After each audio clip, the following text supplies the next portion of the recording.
ครับพี่น้องเอาหินข่าวที่ต้องการออเดอร์ได้ติดต่อได้เฮ้โอ้หินข่าวหินเรือคัดอันนี้โอ้เม็ดน้อยคักแท้นี่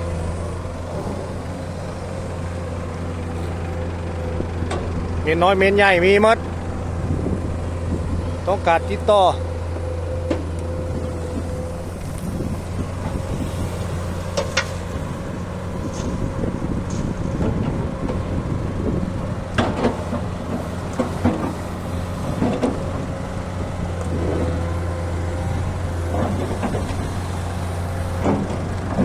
อีกม่วงหนึ่ง